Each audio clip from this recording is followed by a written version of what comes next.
My dear friends and followers, welcome to the garden grow. दोस्तों, इस video में मैं आपको फलों में होने वाली एक बहुत ही कॉमन बीमारी के बारे में डिटेल में बताने वाला हूं।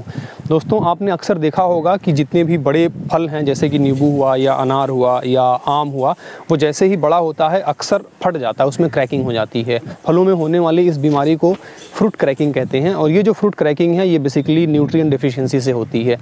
एक माइक्रो न्यूट्रिएंट है बोरॉन। जब पौधों में बोरॉन की कमी हो जाती है तो उसमें जितने भी बड़े फल होते हैं, जैसे ही वो पकना शुरू होते हैं, पकने के पहले अपनी मैच्योरिटी पे आते हैं, वो फट जाते हैं।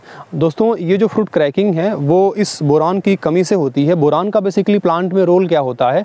जो सेल वॉल होती है, सेल वॉल के फॉर्मेशन में, जितने भी उसके अंदर कंपोनेंट होते हैं उसके फिक्सेशन में और उसके बनाने में बोरॉन का काफ़ी ज़्यादा रोल होता है। इसके साथ साथ जो सेल वॉल के अंदर मेम्ब्रेन होती है उसकी एक्सटेंसिबिलिटी और इसके साथ साथ जो सेल वॉल है उसका लचीलापन, ये दोनों को ही बोरॉन कंट्रोल करता है।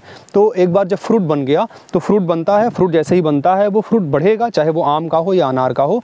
और जब बढ़ेगा तो उसके अंदर जितना गूदा है या पल्प है वो भी बढ़ेगा। और जिस प्रोपोर्शन में, जिस रेशियो में फल के अंदर का कंटेंट बढ़ेगा, उसी रेशियो में, उसी प्रोपोर्शन में उसकी जो बाहरी वॉल है वो भी बढ़ना चाहिए। तो अब अगर पौधों में माइक्रोन्यूट्रिएंट बोरॉन की कमी है तो अंदर का कंटेंट तो बढ़ेगा, जो पल्प है पल्प बढ़ेगा, लेकिन आप देखेंगे कि जो उसकी बाहर की वॉल है, बाहर की वॉल नहीं बढ़ेगी और उसके ऊपर, वॉल के ऊपर एक प्रेशर पड़ेगा जिसकी वजह से फ्रूट क्रैक कर जाएगा। तो जैसे ही फ्रूट क्रैक कर जाएगा आप देखेंगे उसकी मार्केट वैल्यू कम हो जाएगी और जो फ्रूट है वो बेकार हो जाएगा। अब ये समझ लेते हैं कि इस बोरॉन की कमी को पौधों में हम दूर कैसे करें। तो बोरॉन को दोनों तरीके से अप्लाई किया जा सकता है। या तो आप पानी के साथ इसकी जड़ में डाल दें, मिट्टी में डाल दें, या फिर पत्तियों के ऊपर या फल के ऊपर छिड़काव कर दें। तो दोस्तों, छिड़काव करने का जो सबसे आसान तरीका है, जो सबसे आसान सब्स्टिट्यूट है, वो है बोरैक्स या सुहागा। दोस्तों, ये सुहागा आपको आसानी से मिल जाएगा। सुहागा में लगभग 11% बोरॉन होता है।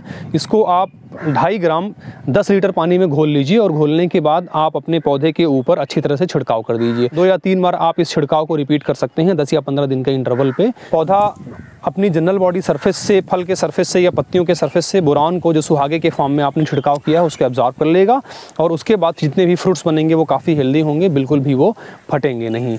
हाँ, आपको ये ख्याल रखना है कि ये ट्रीटमेंट आपको फल के फॉर्मेशन के पहले ही करना है।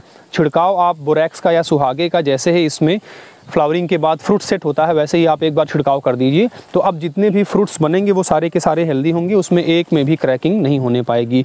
और अगर एक बार आपका फ्रूट क्रैक कर गया तो वापस से वो जुड़ नहीं सकता। हाँ, अब जितने फ्लावर्स लगे हुए हैं, जितने भी फ्रूट्स बनेंगे वो सारे के सारे हेल्दी बनेंगे। तो आई होप कि ये वीडियो आपके लिए काफ़ी यूज़फुल होगी। आपके पास अगर आर्चर्ड है, चाहे वो किसी भी फ्रूट का हो, तो आप उसमें इस प्रैक्टिस को, जैसे ही ब्लॉसम होता है, फ्लावरिंग आती है, उसके बाद आप एक बार ज़रूर करें। आपके सारे के सारे फ्रूट्स हेल्दी रहेंगे, किसी भी आपके फ्रूट में क्रैकिंग नहीं होगी और आपका जो उपज है वो बढ़ जाएगा, प्रोडक्टिविटी बढ़ जाएगी। दोस्तों, इसके अलावा गार्डनिंग से रिलेटेड कोई प्रॉब्लम हो तो आप हमें कमेंट में लिख करके, किसी भी वीडियो को कमेंट में लिख करके शेयर करें, हम उसको सॉल्व करने की पूरी कोशिश करेंगे। इसके अलावा इस तरह की और वीडियोज़ को देखने के लिए हमारे चैनल गार्डन ग्रो को ज़रूर सब्सक्राइब करिए। इस वीडियो में बस इतना ही। Thank you.